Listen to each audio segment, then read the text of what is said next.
Վարչապետ Նիկոլ Փաշինյան։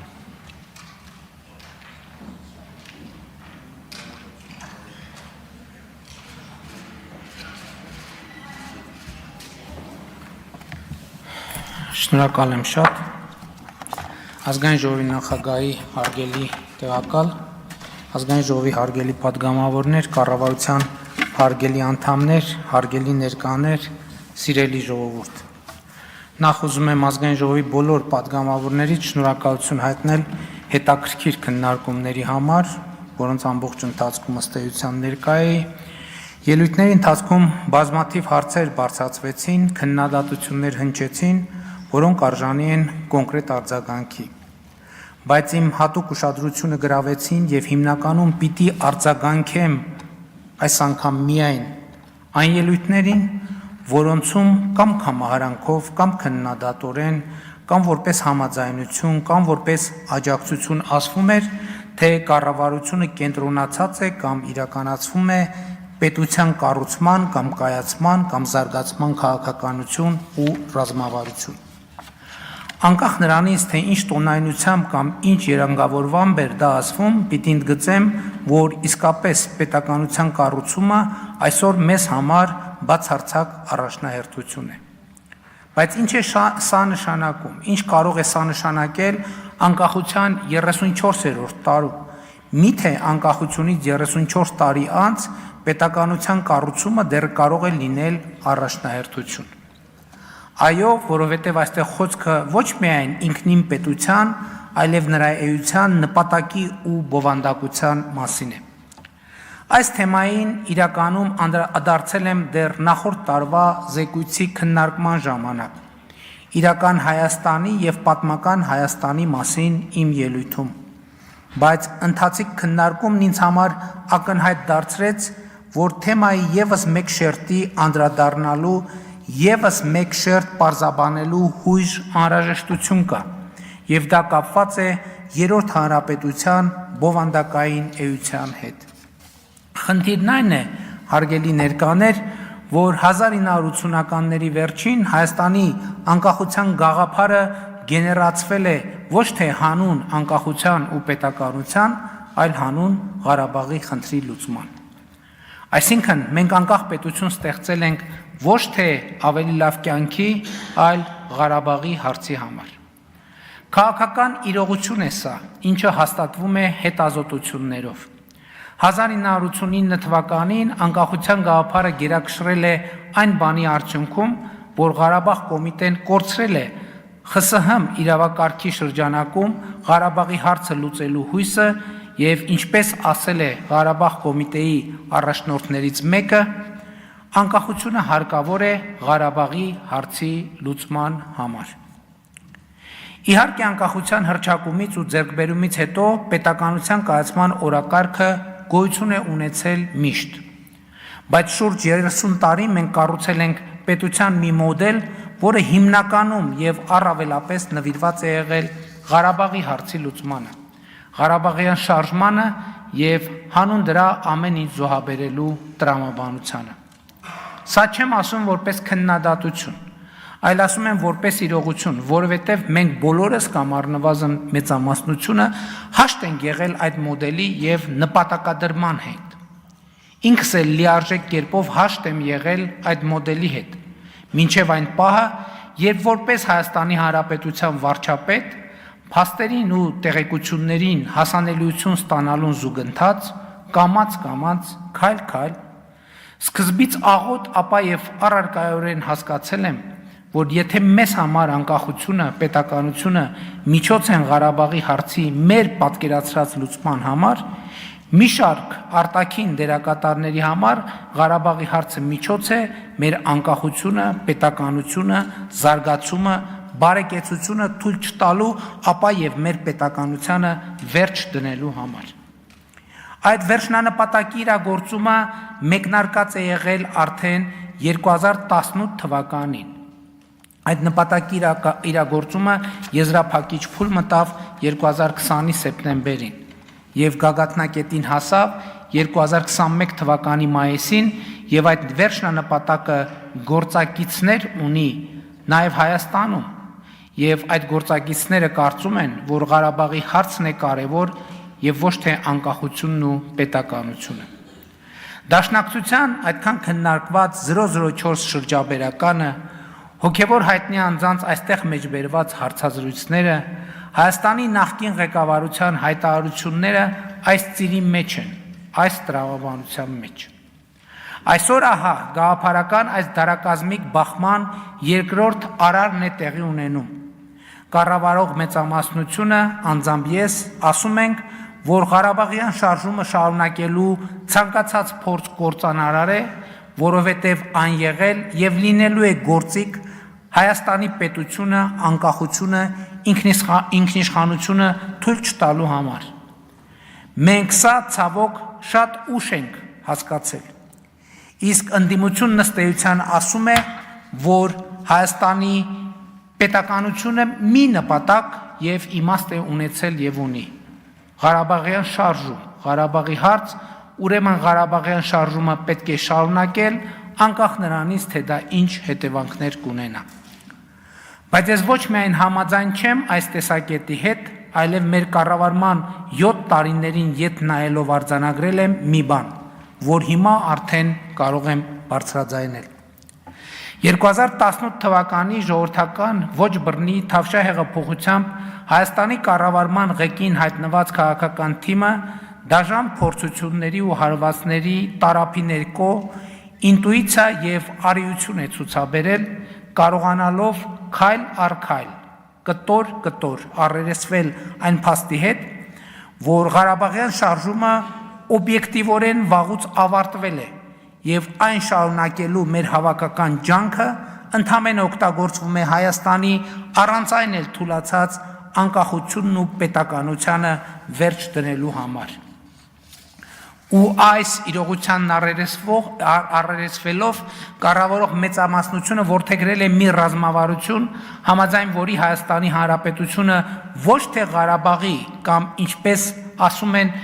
մեկ այլ ազատագրական հարցի լուծման գործիք է, այլ Հայաստանի քաղաքացիների բարեկեցությունը, ազատությունը, երջանկությունը, անվտանգությունը ապահովելու գործիք։ Որ 29743 քառակուսի կիլոմետր տարածքով Հայաստանի Հանրապետությունը ոչ թե ավելի մեծ հայրենիք ունենալու միջոց է, այլ մեր երազանքների հայրենիք պետությունն է եւ մեր վերջնական հանգրվանը որպես ժողովուրդ։ Հարգելի նախագահող, ազգային ժողովի հարգելի պատգամավորներ, կառավարության հարգելի անդամներ, հարգելի ներկաներ, սիրելի ժողովուրդ։ Վերջին 7 տարիներին մենք առաջնորդել ենք Հայաստանի Հանրապետությունը։ Մենք տեսել ենք պարտություն եւ ձախողում, մենք տեսել ենք լաց եւ ատամների կրճտոց։ Մենք տեսել ենք ողբերգություն եւ ցասում։ Բայց մեր հաղթանակն ու ուժը նրանում է, որ մենք առաջնորդել ենք այնտեղ, որտեղ թվում էր անհնար է առաջնորդել, որտեղ սովորաբար առաջնորդություն չի լինում, այլ լինում է քաոս եւ խուճապ, փլուզում եւ կործանում։ Մենք առաջնորդել ենք եւ զուգահեռ իրական պետություն, իրական անկախություն եւ հետեւաբար ազատություն, բարեկեցություն, երջանկություն ունենալու հնարավորություն ենք փնտրել մեր հայրենիք պետության, Հայաստանի Հանրապետության ու նրա ժողովրդի համար եւ ստեղծել ենք այդ հնարավորությունը եւ ուզում եմ ասել ստեղծել ենք այդ հնարավորությունը արդեն այսօր սա կարող եմ ասել բարձր եւ վստահ մենք մեր պատմության գագաթնակետին կուլմինացիային ենք հասել եւ մեր հազարամյա պատմության մեջ մեր պետության հարատեվությունն ապահովելու այսպիսի շանս երբեք չենք ունեցել իսկ բոլոր ռիսկերը որ գոյություն ունեն այսօր գոյություն են ունեցել միշտ բայց ռիսկերը եղել են շարունակական որովհետև չենք տեսել եւ հետեւաբար չենք օգտագործել այդ ռիսկերը կառավարելու եւ չեզոքացնելու հնարավորությունը իսկ այսօր տեսնում ենք կառավարում ենք չեզոքացնում ենք եւ այս համատեքստում են տեղավորվում այն քայլերը որոնք ձեռնարկում ենք վերջին տարիներին հարևանների հետ հարաբերությունների կարգավորման օրակարգ սահմանազատման գործընթաց խաղաղության համաձայնագրի տեքստի վերջնականացում խաղաղության խաչմերուկ նախագիծ։ Այս բոլորը քայլեր են, որոնք պետությունը եւ նրանում ազատ, անվտանգ եւ բարեկեցիկ ապրելու քաղաքացու հնարավորությունը դնում են ամենակենտրոնում, ամենից բարձր եւ առաջնահերթ։ Ու սա է մեր ռազմավարությունը, ու սա մեր հարգանքի մեծագույն տուրքն է մեր բոլոր նահատակներին։ Հարգելի ներկաներ, սիրելի ժողովուրդ, այս մտածումների համախումբն է իրական Հայաստանի գաղափարախոսությունը, որի գործնական նպատակը Հայաստանի Հանրապետության հարատևությունը ապահովող կիրառելի հայեցակարգի ձևակերպումն է եւ այդ հայեցակարգը, այդ բանաձևը ձևակերպվում է, եթե չասենք ձևակերպված է։ Այսօր Հայաստանում սկսվել է հեղափոխություն, որը եթե ոչ առավել,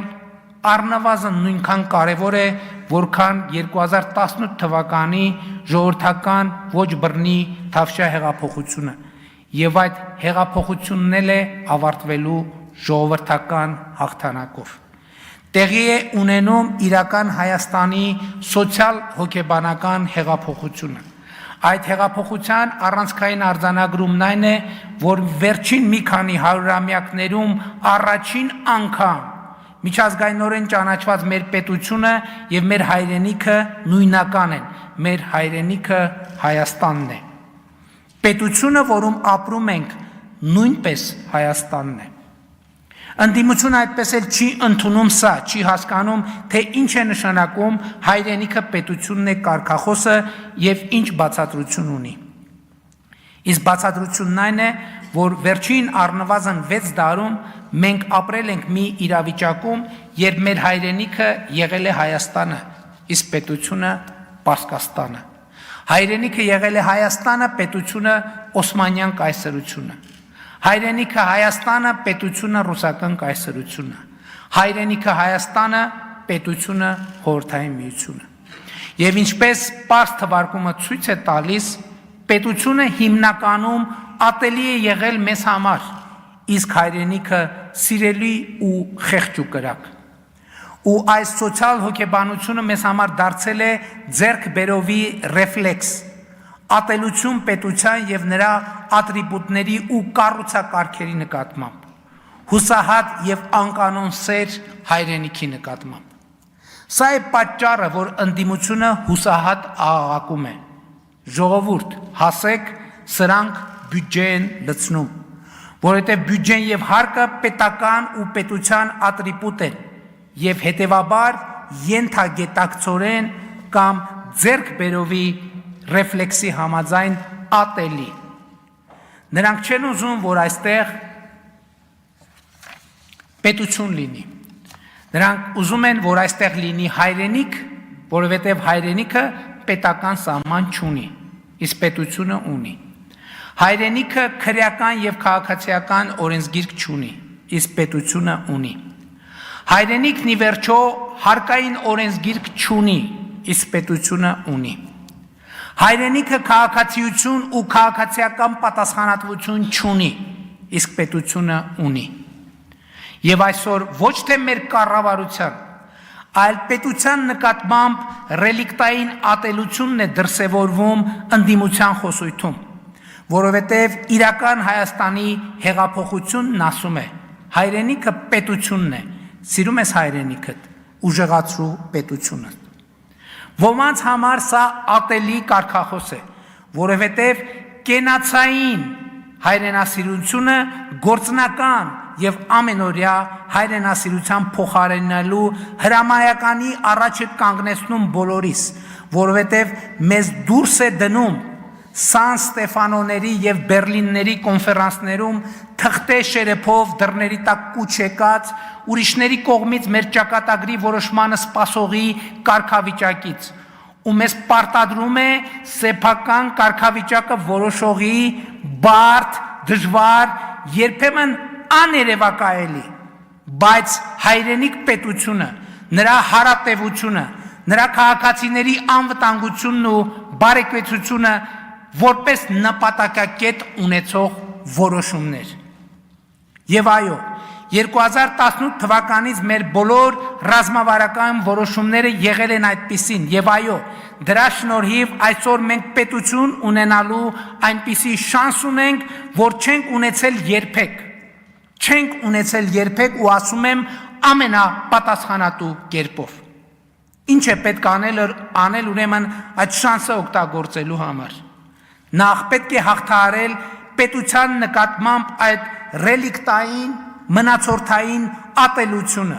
որ ձեռբերովի ռեֆլեքսի նման ուղեկցում եւ առաջնորդում է մեզ։ Եվ սրան զուգահեռ պետք է ամեն ինչին նայել պետական շահի տեսակետից, ընդունելով եւ ճանաչելով այդ շահի գերակայությունը։ Իսկ պետական շահը, ինչպես առիթ ունեցել եմ ասելու, տնտեսական զարգացումն է։ Որովհետև միայն տնտեսական զարգացմամբ է հնարավոր իրագործել այն հայեցակարգը, որ պետությունը քաղաքացու բարեկեցության գործիք է, այն ըմբռնմամբ, որ բարեկեցության մեջ մտնում են կենցաղային ապահովությունը, առողջությունը, ազատությունը, արդարությունը, անվտանգությունը։ Միայն տնտեսական զարգացման միջոցով է հնարավոր ապահովել կենցաղային ապահովություն, առողջություն, ազատություն, արդարություն, անվտանգություն։ Իսկ տնտեսական զարգացման համար հարկավոր է խաղաղություն եւ օրինականություն։ Իսկ այս ամենը ապահովելու համար հարկավոր է կրթություն եւ աշխատանք։ Աշխատանք եւ կրթություն։ Սա է ողջ բանաձևը։ Նոր հայացքով, նոր աչքերով մեր տարածաշրջանին ու աշխարհին նայելը այո կրթական process է։ Ու տարածաշրջանում ինքներս մեզ նոր հայացքով եւ նոր աչքերով նայելը նույնպես կրթական process է, որովհետեւ տարածաշրջանը, որտեղ կա Հայաստան հայրենիք մի բան է, իսկ տարածաշրջանը, որտեղ կա Հայաստան պետություն, հայրենիք պետություն, Հայաստանի Հանրապետություն բոլորովին ուրիշ բան է։ Եվ այս դիտանկյունը չափազանց հետաքրքիր նրբություններ է բացահայտում։ Ներհայաստանյան դիսկուրսի մի հսկայական մասը լրացվում է նրանով, թե ինչ են ասում ուրիշները, ինչ են ասում այլ մայրաքաղաքներում։ Այստեղ խնդրեմը ոչ միայն այն է, որ հայաստանյան քաղաքական եւ հանրային որոշ դերակատարներ հաճախ այդպիսով դառնում են օտար ասելիքների քարոզչական գործակալներ, այլև այն, որ դուրս է թողնվում ամենակարևոր հարցը, ամենակարևորներից ամենակարևորը, իսկ ինչ ենք ասում մենք, Սա հաճախ չի էլ կարևորվում եւ սա Սան Ստեֆանոյի եւ Բերլինի ռելիկտային մտածողությունն է, համաձայն որի մենք կամ ասելիք չունենք, կամ մեր ասելիքը կարևոր չէ։ Մինչդեռ մեր ճակատագրի համար ամենակարևորը մեր ասելիքն է, որովհետև մեր ասելիքն է մեր ճակատագիրը կառավարելու առաջնային գործիքը։ Իսկ մենք ասում ենք. Հայաստան-Ադրբեջան նոր սրացում եւ նոր պատերազմ չի լինելու է խաղաղություն։ Ինչու եւ ինչպես։ Հայաստանն ու Ադրբեջանը ճանաչել են միմյանց տարածքային ամբողջականությունը, ինքնիշխանությունը, միջազգայինորեն ճանաչված սահմանների անխախտելիությունը, ուժի եւ ուժի սպառնալիքի կիրառման անթույլատրելիությունը։ Ընդ որում սա ոչ միայն քաղաքական, այլև իրավական մակարդակում, որովհետև Հայաստանի Հանրապետության եւ Ադրբեջանի Հանրապետության միջև պետական սահմանի սահմանազատման եւ սահմանային անվտանգության հարցերով հանձնաժողովի եւ Ադրբեջանի Հանրապետության եւ Հայաստանի Հանրապետության միջև պետական սահմանի սահմանազատման պետական հանձնաժողովի համատեղ գործունեության կանոնակարգը այլևս երկու երկրներում բարձրագույն իրավաբանական ուժ ունեցող փաստաթուղթ է եւ այդ փաստաթղթում Ալմա Աթայի հռչակագիրը որպես սահմանազատման բազային սկզբունք ընդունելով թե Հայաստանը, թե Ադրբեջանը Ալմա Աթայի հռչակագիրը ըստ էության դարձրել են ընդհանրապես հարաբերությունների կարգավորման բազային սկզբունք։ Իսկ այդ հռչակագրում խորհրդային հանրապետությունների սահմանների անխախտելիությունը, միմյանց տարածքային ամբողջականության ճանաչումը, ներքին գործերին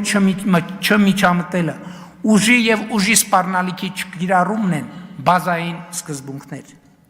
Եվ ուրեմն Հայաստանում ու Ադրբեջանում գործող բոլոր ուժերին կրկին կոչ եմ անում լինել ծայրահեղ պատասխանատու, չանել հայտարարություններ, որոնք ուղղակի կամ անուղղակի հակասում են այս տրամաբանությանը, կասկածի տակ չդնել այս տրամաբանությունը եւ հայտարարում եմ պաշտոնապես Հայաստանի կառավարությունը չի անելու հայտարարություններ եւ գործողություններ, որոնք ուղղակի կամ անուղղակի հակասում են այս տրամաբանությանը կամ կասկածի տակ են դնում այս տրամաբանությունը եւ կոչ եմ անում Ադրբեջանի կառավարությանը չանել հայտարարություններ եւ գործողություններ, որոնք ուղղակի կամ անուղղակի հակասում են այս տրամաբանությանը կամ կասկածի տակ են դնում այս տրամաբանությունը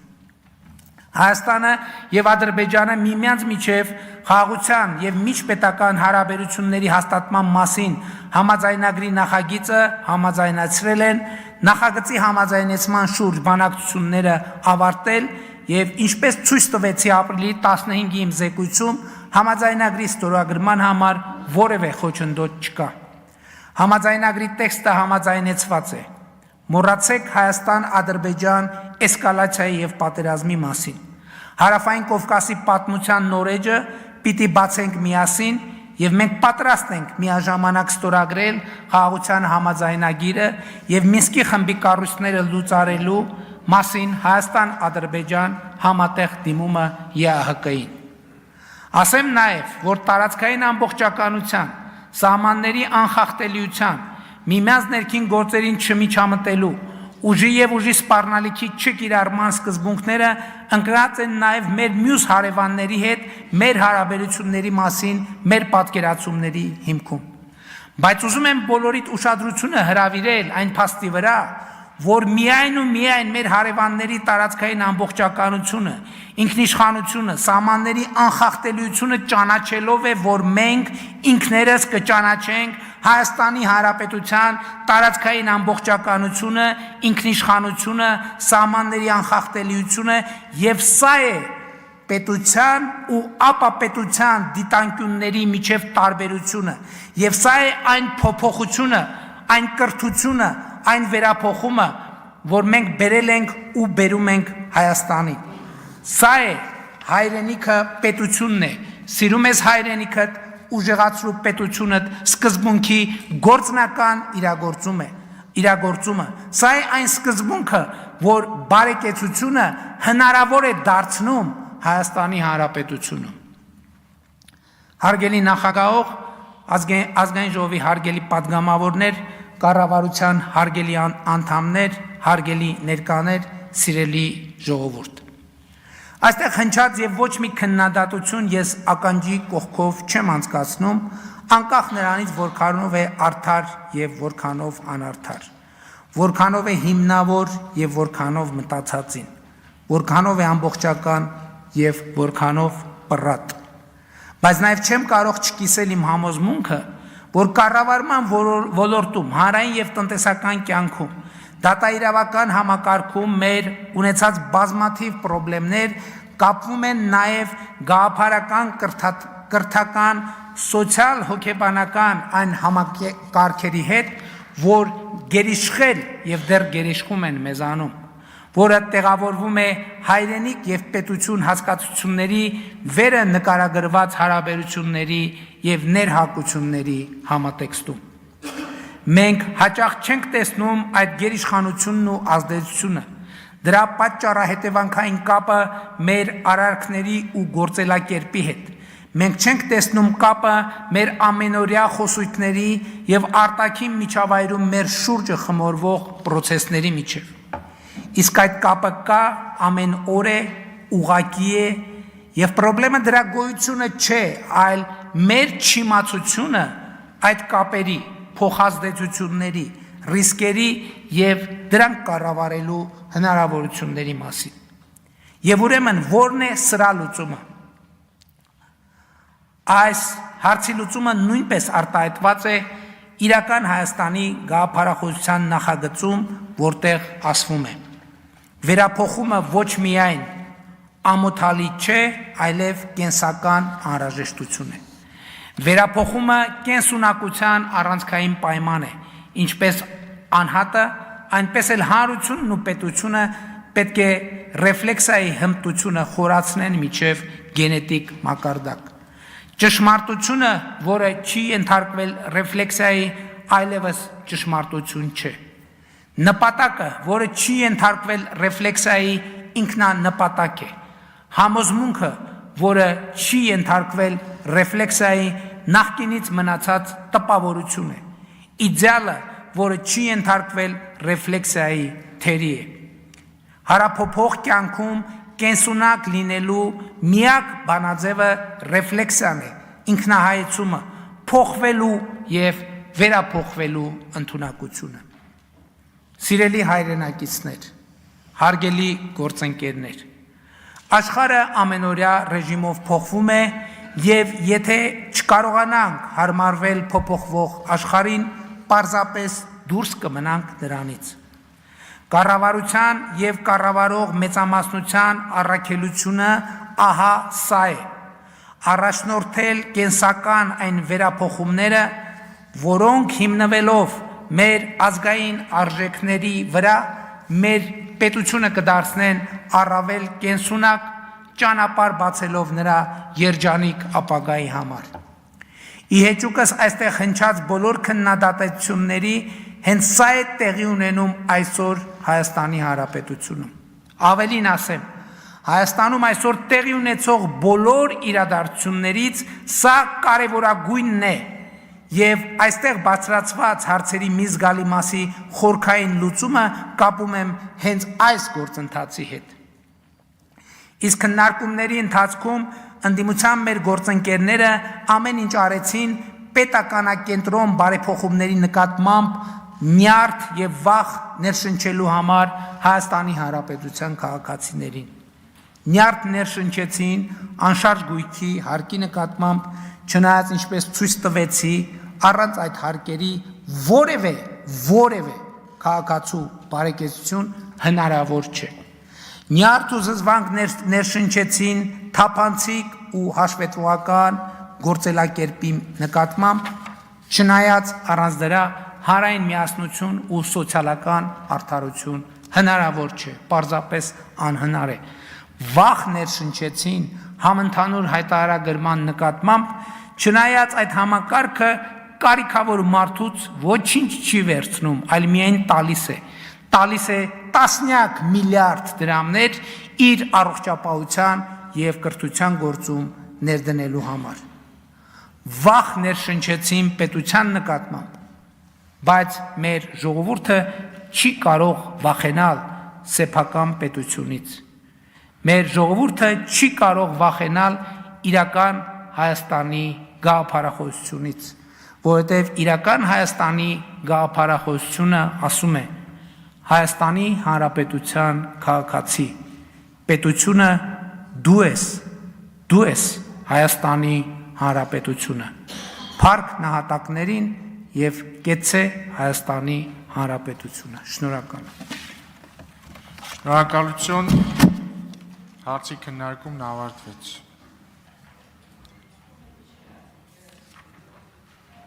Հարգելի գործընկերներ, այժմ անցնում ենք նախագծերի քննարկմանը, քննարկում ենք կառավարության կողմից ներկայացված կատարողական վարույթի մասին օրենքում